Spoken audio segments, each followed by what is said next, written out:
Assalamualaikum warahmatullahi wabarakatuh. Selamat datang kembali pemirsa di channel yang paling bermanfaat di atas muka bumi ini. Para pemirsa, ada pertanyaan ya.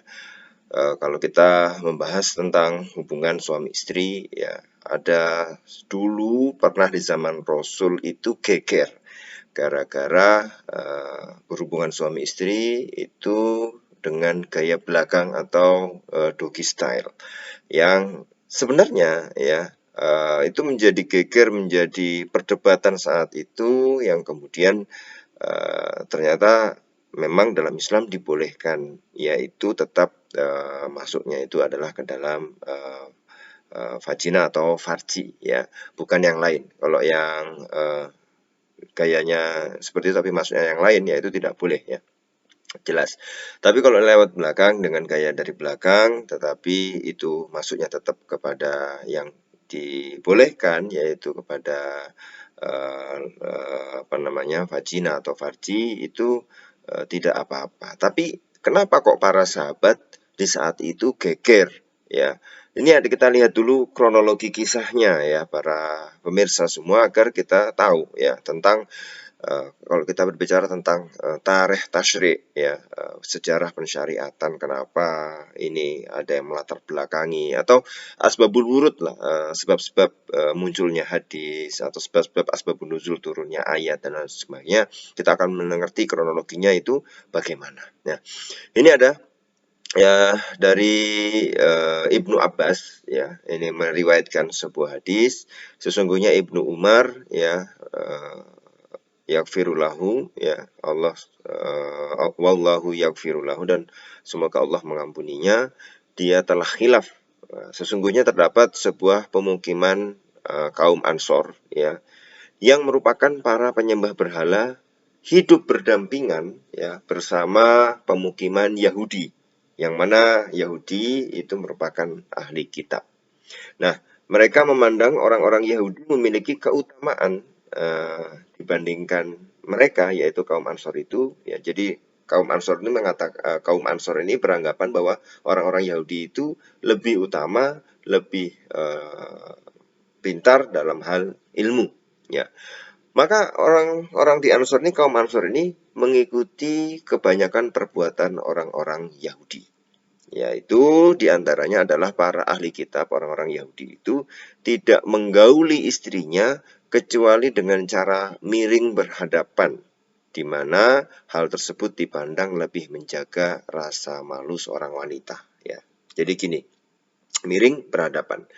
Nah, kaum Ansor kemudian mengambil tradisi tersebut ya. Sementara di Mekah sana, yaitu kaum Quraisy menggauli istri mereka dengan cara yang dipandang oleh kaum Ansor itu adalah tidak baik ya. Maka kita lihat bagaimana kebiasaan kaum Quraisy ya. Kebiasaan kaum Quraisy ya, bersenang-senang dengan istrinya ya, itu baik dengan model menghadap ya, atau dengan membelakangi, atau dengan terlentang ya, terlentang seperti ini. Nah, kemudian ketika peristiwa hijrah ya, orang-orang dari Mekah, kaum Quraisy ini ya, datang ke Madinah ya. Salah seorang di antara mereka menikahi wanita Ansor ya, itu. Kemudian yang dari Mekah ini ketika datang ke Madinah ya, dulu namanya Madinah, sebelum jadi Madinah namanya Yasrib ya.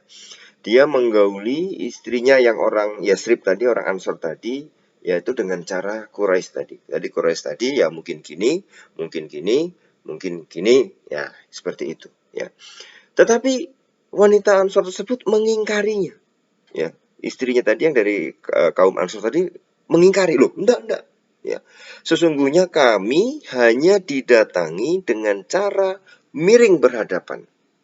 Lakukan hal itu, jika tidak, jauhilah aku. Wah, istrinya kayak gitu ngomongnya ya. Lakukan hal itu, kalau enggak jauhi ya. Pokoknya aku maunya gini ya. Nah, inilah kemudian geger, tersebarlah permasalahan mereka berdua dan sampai kepada Rasulullah Shallallahu Alaihi Wasallam.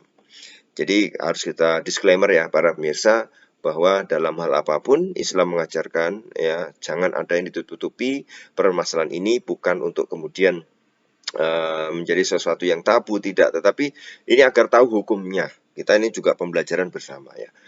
Kemudian Allah menurunkan ayat Al-Baqarah itu ya. Istri-istrimu adalah seperti tanah tempat kamu bercocok tanam. Maka datangilah tanah tempat bercocok tanammu itu bagaimana saja kamu kehendaki. Ya, nisa hukum harthul lakum fa'tu harsakum anna syi'tum. Ya, ini untuk mengetahui ya asbabun nuzul, sebab-sebab turunnya ayat. Ayat ini ada sebabnya turunnya ya. Yaitu bagaimana dalam hadis yang diriwayatkan oleh Abu Dawud, ya ini dalam keadaan menghadap boleh, membelakangi boleh, terlentang boleh ya, tetapi pada tempat lahirnya anak atau farji. Nah ini, jadi dalam kronologi peristiwanya seperti ini ya, seperti ini ya. Kronologinya ya, kalau mendatangi dari belakang bagaimana ya boleh ya, tetapi sempat ditentang oleh orang-orang Ansor yang waktu sebelumnya belum masuk Islam mengambil ilmunya dari orang-orang Yahudi yang karena dianggap ahlu kitab ya, ahli kitab. Tapi kemudian setelah mereka masuk Islam, mereka masih membawa kebiasaan itu.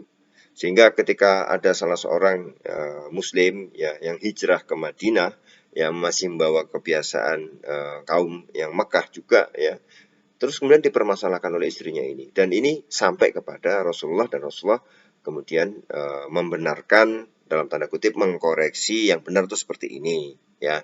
Ini ada ayatnya yang turun ya, fa'tu harthakum anna syi'tum ya.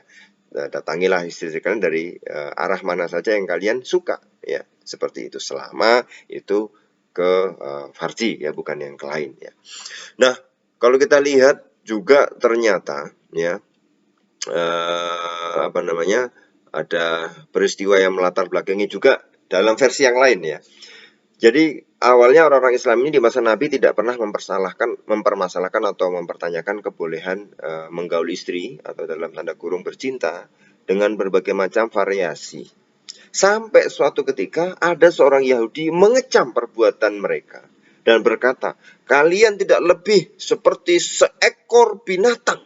Sedangkan kami, orang-orang Yahudi ini ya, mengumpuli istri-istri kami, menggauli istri-istri kami, bercinta dengan istri-istri kami hanya dengan satu posisi, yaitu posisi istri terlentang. Ya, ini dikutip dari tafsir At-Tabari juz 3 halaman 747. Nah, ini versi kedua, ada Yahudi yang kemudian menentang itu, mengatakan bahwa kami orang Yahudi tidak seperti itu kayak hewan gitu ya. Tapi kita lihat dalam riwayat yang lain, Huyai bin Akhtab ya, dan sekelompok Yahudi berkata kepada orang-orang Islam, tidak halal, berarti haram dong, ya kan? Mereka orang Yahudi ngomong, tidak halal bagi kalian bergauli atau menggauli istri-istri kalian, menyetubuhi istri-istri kalian, kecuali mereka dalam posisi terlentang. Ya, dan kami mendapati keterangan dalam kitabullah bahwa menyetubuhi istri dalam posisi selain terlentang, ya, selain ini posisinya, yaitu posisi gini, itu adalah suatu dosa, ya, berarti haram. Ini ada orang Yahudi yang mengatakan seperti itu, ya. Ini monumen ya, tercantum dalam tafsir Muqatil juz 1 halaman 192. Nah, sejak saat itulah kemudian orang-orang Islam khawatir kalau aktivitas hubungan suami istrinya itu dengan segala variannya tidak mendapatkan legalitas agama. Maka ditanyakanlah kepada Nabi, turunlah dalam surat Al-Baqarah 223 tadi, nisa'ukum harsul lakum fa'tu harsakum anna syi'tum. Ya, kemudian sebab turunnya ayat di atas ya, Syekh Ibnu Atiyah dalam tafsirnya Al-Muharrar Al-Wajiz fi Tafsir Al-Kitab Al-Aziz juz 1 halaman 299 menjelaskan sebab ya yang sedikit berbeda dari dua riwayat sebelumnya. Ini ada versi lain lagi ya. Berdasarkan riwayat Jabir bin Abdullah radhiyallahu anhu, sebab turunnya ayat tersebut adalah bahwa seorang Yahudi berkata, jika suami menyetubuhi istrinya melalui arah belakang ya, dengan vagina menjadi sasaran penetrasi, maka anak yang dilahirkan akan juling Nah ini, jadi tadi kita punya kronologi yang pertama, ada kronologi yang kedua Yahudi menyebutkan seperti itu, tidak baik, ada yang menyebutkan Yahudi tadi bahwa itu tidak halal ya. Itu. Ada lagi Yahudi yang keempat ya mengatakan kalau lewat belakang maka anaknya lahir juling. Padahal saat itu anak yang juling ya di kawasan Arab ketika itu, di peradaban Arab ketika itu merupakan aib bagi masyarakat Arab. Ya, maka turunlah ayat di atas demi menyanggah perkataan kaum Yahudi tersebut. Maka turunlah ayat itu untuk membantah, membungkam orang Yahudi tadi yang mengatakan bahwa kalau mendatangi istri dari belakang, arah belakang atau doggy style ya, itu bisa membuat anak menjadi juling. Ini ayat yang membantah dan membungkam orang Yahudi tersebut. Nah, kemudian beliau memaparkan, sementara Ummu Salamah dan lainnya mengatakan bahwa sebab turunnya ayat tersebut adalah bahwa suku Quraisy biasa melakukan penetrasi terhadap kemaluan istrinya dengan berbagai macam posisi. Ya, ini seperti yang pertama tadi ya. Begitu hijrah ke Madinah dan menikah dengan perempuan-perempuan dari kaum Ansor, mereka ingin melakukan kebiasaan yang sama, yaitu menggauli istri dengan variasi yang bermacam-macam. Tapi istri-istri mereka yang berasal dari kaum Ansor itu menolaknya. Sebab kebiasaan para suami dari kaum Ansor adalah berhubungan ya dengan satu posisi yaitu tiarap gini ya, gitu. Nah, itu kemudian turun ayat itu ya. Nah, kita lihat dari ulama yang lain yaitu Imam Al-Mawardi dalam kitabnya Al-Hawi Kabir juz yang ke-9 halaman 318 menyampaikan satu hadis ya. Yusuf bin Mahik ya, meriwayatkan dari Ummu Habibah bahwa beliau berkata, Rasulullah Shallallahu Alaihi Wasallam pernah ditanya oleh seorang perempuan tentang dirinya yang telah disetubuhi suaminya dari arah belakang. Ini ada ya, Rasulullah, Nabi, Rasul ditanya oleh seorang perempuan ya, wahai Rasul, saya ini pernah didatangi atau disetubuhi oleh suami saya dari arah belakang. Gimana? Maka Nabi bersabda, la ba'sa idza kana fi min wahidin ya, tidak apa-apa selama masih farji yang menjadi sasaran. Ini Nabi membenarkan sendiri ya, ini dalam kitab Al-Hawi Al-Kabir yang ditulis oleh Imam Al-Mawardi ya. Sedangkan kalau itu ya. Kemudian kita melihat lagi ada peristiwa perilaku Umar. Dari Ibnu Abbas ya, berkata Umar bin Khattab datang kepada Rasulullah Shallallahu Alaihi Wasallam lalu berkata, wahai Rasul, aku telah binasa. Beliau bertanya, apa yang membinasakanmu wahai Umar? Umar menjawab, aku membalik tungganganku dalam kurung istriku ya. Wa malladhi ahlakaka? Qala hawaltu rohliya al-barihah. Ya, aku membalik tungganganku atau istriku tadi malam. Ya, Ibnu Abbas berkata, beliau tidak mengatakan apa-apa mengenai hal itu. Ibnu Abbas melanjutkan, lalu Allah mewahyukan kepada Rasulnya ayat ini, istri-istrimu adalah seperti tanah tempat kamu bercocok tanam. Maka datangilah tanah tempat bercocok tanammu, itu bagaimana saja kamu kehendaki. Lalu beliau mengatakan, bagaimana saja kamu menghendaki, ya, akbil wa adbir wa taqiat dubura wal haidota ya. Rasul kemudian berkata, ya terserah gimana saja yang kamu suka lah ya, kepada Sayyidina Umar itu ya, baik dari depan ya atau belakang, tapi hindarilah anus, dubur, dan wanita haid. Hadis ini diriwayatkan oleh Imam Ahmad, Imam Tirmizi, At-Tabrani, dan Abu Ya'la.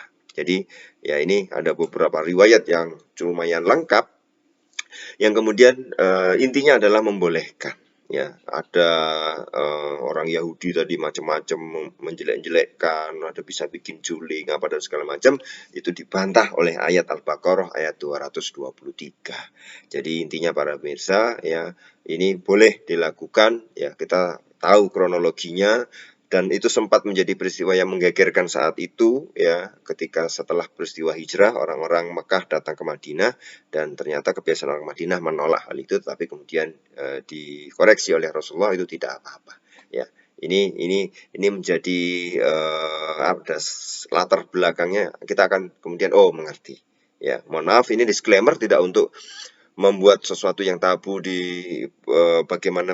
Cuma ini agar lebih tahu, agar lebih mengerti lagi supaya tidak salah kita sebagai seorang muslim bagaimana menjalankan syariat Islam, bagaimana cara kita memandang sesuatu secara lebih luas karena ada kronologinya di zaman itu yang kemudian menjadi sebab-sebab penetapan daripada Rasulullah SAW dengan adanya ayat-ayat Quran yang turun dan juga Rasulullah langsung ya mengedukasi para sahabat, baik itu sahabat atau sahabiah. Sahabat itu yang laki-laki, sahabiah yang perempuan, itu langsung diedukasi oleh Rasulullah SAW. Dan mudah-mudahan ini menjadi ilmu yang bermanfaat untuk kita. Terima kasih para pemirsa, kita ketemu lagi di video selanjutnya. Wassalamualaikum warahmatullahi wabarakatuh.